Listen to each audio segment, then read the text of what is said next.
여러분 안녕하세요. 정의원입니다. 자, 그럼 오늘 영상에서는 간질환, 폐질환, 콩팥질환 살펴보도록 하겠습니다. 간 질환입니다. 간은 침묵의 장기로 굉장히 유명합니다. 사실 간 안에는 통각 센서가 없기 때문에 상당히 간 경화가 진행돼도요 증상이 거의 없습니다. 그러다가 간 경화가 굉장히 심해지게 되면 복수가 찬다거나 황달이 온다거나 소변이 짙어진다거나 여러 가지 문제들이 생기게 됩니다. 간은 굉장히 회복력이 좋지만 간 경화가 말기 상태까지 진행한 다음에는 간 이식 말고는 방법이 없거든요.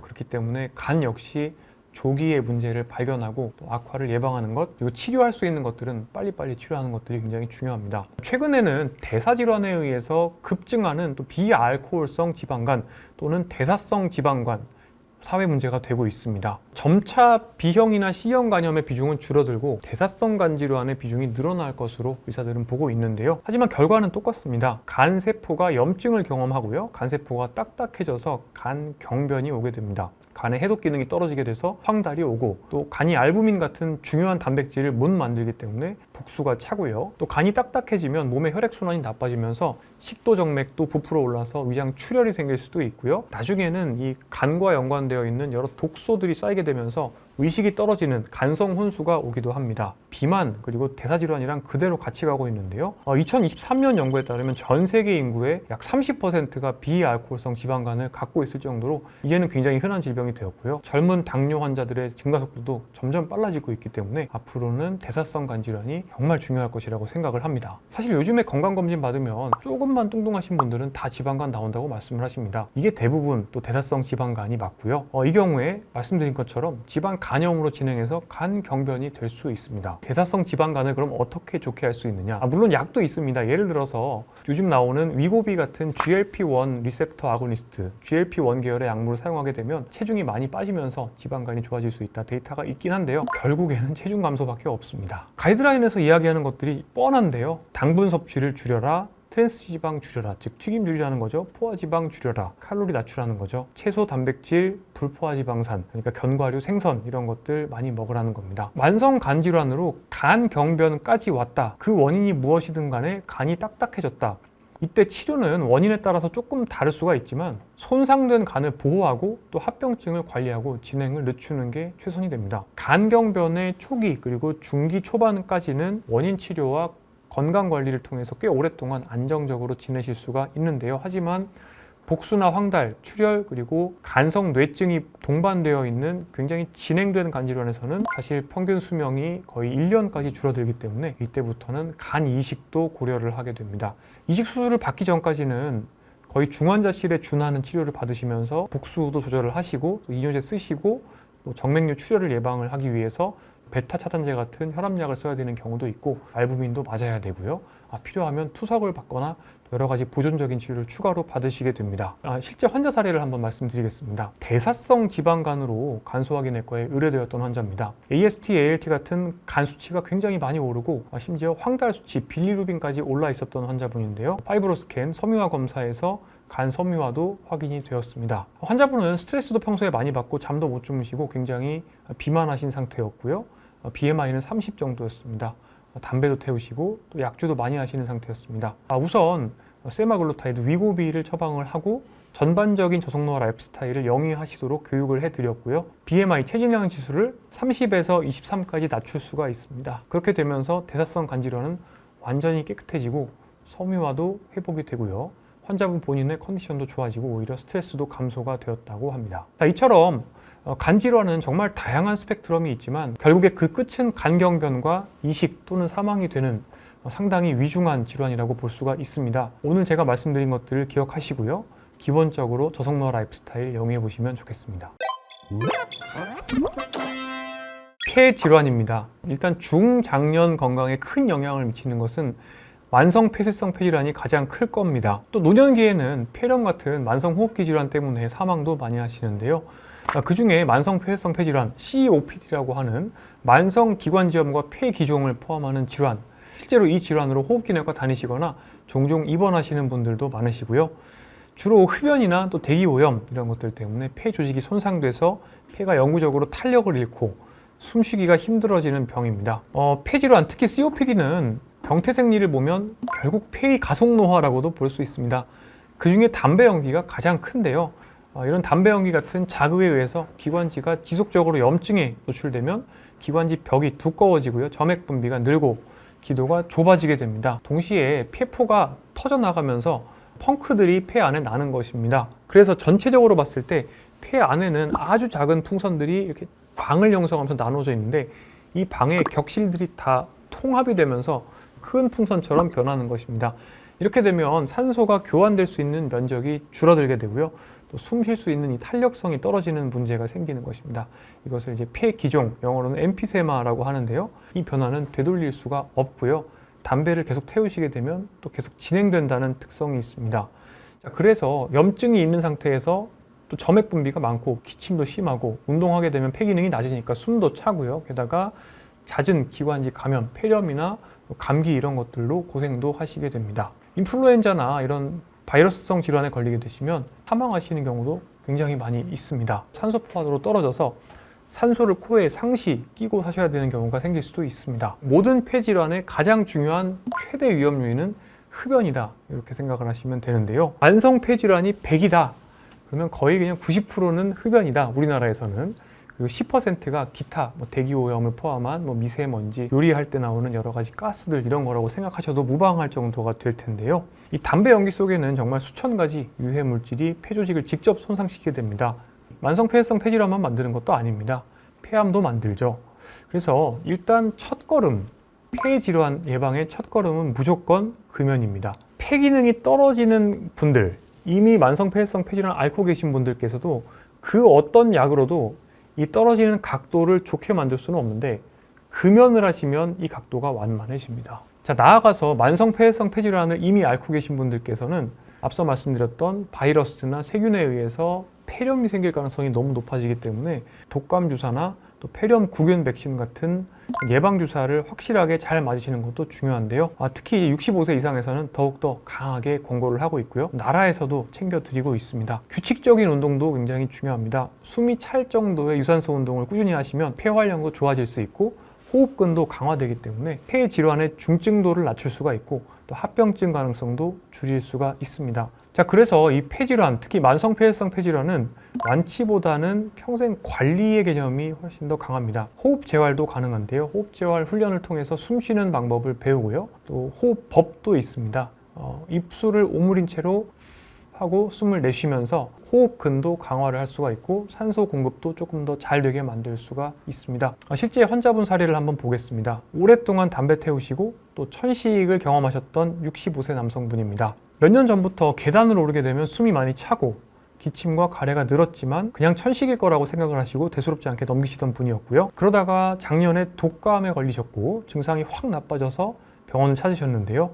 검사를 해봤더니 폐기능 검사에서 중증의 COPD 진단을 받게 됩니다. 폐기능 검사에서 1초당 강제호기량 FEV1이라고 하는데요. 정상의 30% 정도로 굉장히 많이 떨어져 있었고요. 의사는 즉각적인 금연을 권했습니다.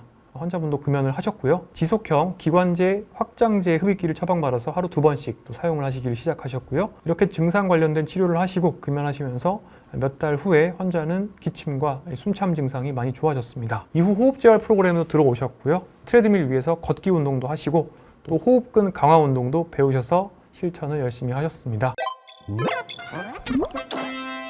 자, 마지막 질환은 신장 질환, 만성 콩팥병입니다.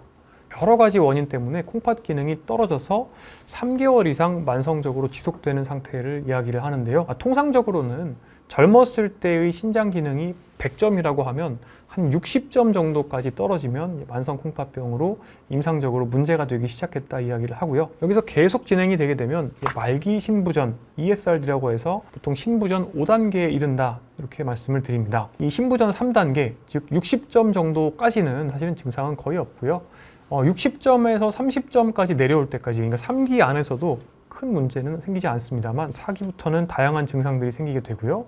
그때부터는 보통 이제 신장내과를 다니시면서 콩팥 기능이 나빠지지 않도록 하는 여러 가지 치료, 그리고 콩팥 기능이 나쁘기 때문에 발생하는 합병증에 대한 예방, 이런 것들을 하시게 되시고요. 일일 소변량이 많이 줄어들거나 실제 사고체 여과율이 줄어들어서 콩팥이 충분한 양의 노폐물을 배설하지 못하거나 전해질 이상이 생길 정도가 되면 그때는 신장 이식을 준비하거나 또는 투석을 준비해야 하는 상황이 됩니다. 그렇게 된 상황을 말기 신부전 또는 만성 콩팥병 5기 이렇게 이야기를 하고 있습니다. 다양한 원인이 합쳐진 결과로 콩팥 기능은 떨어집니다. 일단 단순 노화도 있습니다. 하지만 제일 흔한 것은 제2형 당뇨병입니다. 그리고 고혈압, 역시나 가속노화죠. 이런 원인으로 말기 신부전에 가는 경우가 많고요. 만성 사구체 신염이라고 해서 사구체, 콩팥 안에 있는 이 거름망에 염증이 생기는 경우가 있고요. 이런 것들은 자가 면역 질환도 있고, 그리고 감염에 의해 생기는 경우도 있습니다. 또 다낭신처럼 유전적인 문제로 인해 생기는 경우도 있고요. 정말 다양한 원인들이 있지만 이런 것들이 다 더해진 결과로 어쨌든 콩팥의 기능이 떨어지면 그때는 만성 콩팥병이라고 부르게 된다는 거죠. 콩팥은 예비 기능이 상당히 많이 있습니다. 거의 60-70%까지 망가져도 별 증상이 없을 수가 있고요. 기능이 보통은 15% 이하까지, 100점 만점에 15점 이하까지 떨어지면 요독증 증상이 생깁니다. 소변으로 내 몸이 만들어내는 독소를 배출하지 못하기 때문에 생겨나는 증상인데요.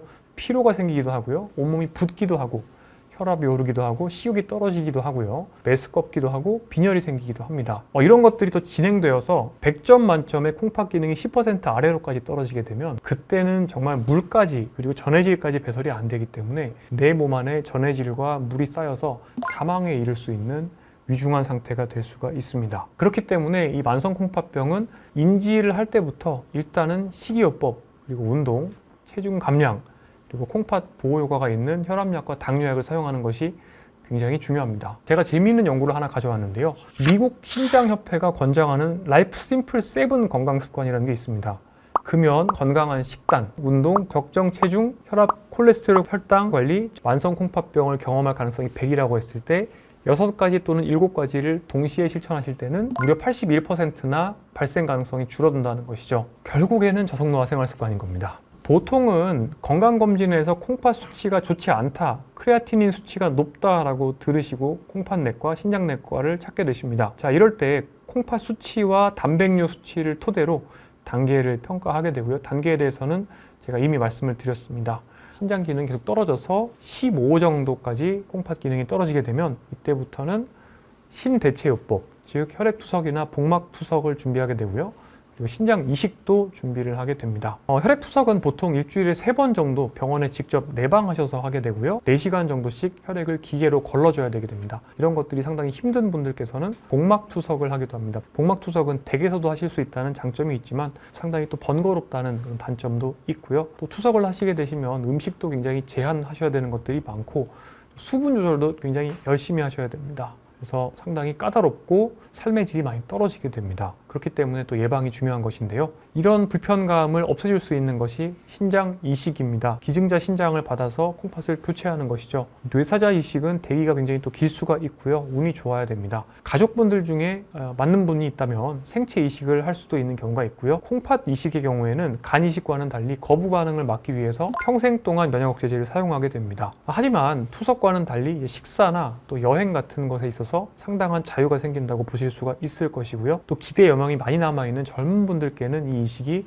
상당히 많은 활동의 제약을 없애준다는 장점이 있을 겁니다. 또 콩팥을 잘 관리하시면 요즘에는 이식받으신 콩팥을 15년, 20년까지도 쓰시는 경우가 많기 때문에 남은 일생 동안 라이프 스타일만 잘 관리하시면 삶의 질이 크게 좋아진다는 장점이 있습니다. 실제 환자 사례를 한번 보겠습니다. 30대 말부터 이미 당뇨가 있다는 것은 알고 있었지만 약을 안 드시던 환자분입니다. 이렇게 도망 다니시면서 약 안 드시는 분들 정말 많으신데요. 술, 담배도 매일 하시고요. 여러 가지 관리를 전혀 안 하셨습니다. 50세가 되었을 때 이미 만성 신부전 5기를 진단을 받게 되고요. 병원에서 쟀을 때 혈압도 160에 100 이상으로 굉장히 높았고요. 소변의 단백질도 이미 많이 새어나오고 있는 상황이었습니다. 콩팥은 거의 망가진 상태였고요. 결국에 투석 준비를 했습니다. 동정맥류를 만들었고요. 환자는 결국에 또 신장 이식을 받고 싶다 이렇게 말씀을 하셔서 가족 중에 신장을 이식하겠다는 동생이 있었는데요. 평가를 했더니 다행히 매칭이 되어서 투석 받으면서 이식 준비를 해서 이식신 콩팥을 하나 받게 되고요. 또 성공적으로 회복을 하게 됩니다. 수술을 하게 되었더니 환자의 혈청 크레아티닌, 즉 콩팥 수치는 정상으로 돌아왔고요. 혈압, 당뇨도 이전보다 훨씬 더 잘 조절이 되게 됩니다. 오히려 이전보다 전반적인 라이프 스타일은 더 좋아지게 되어서 환자의 삶의 질도 관리를 하지 않고 술, 담배를 피우실 때보다 더 좋은 상태까지 회복이 될 수가 있었습니다. 지금까지 6대 질환에 대해서 살펴봤습니다. 전부 다 무서운 병들입니다. 하지만 기본적으로는 우리의 생활 습관 그리고 노력 여하에 따라서 발병 위험을 크게 줄일 수 있고요.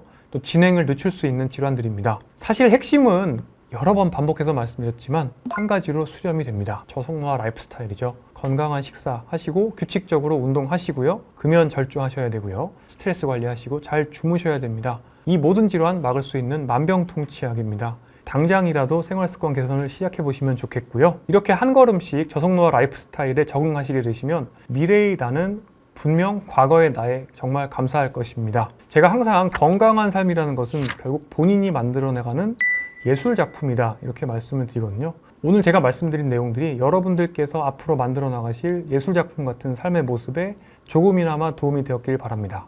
지금까지 들어주셔서 감사합니다.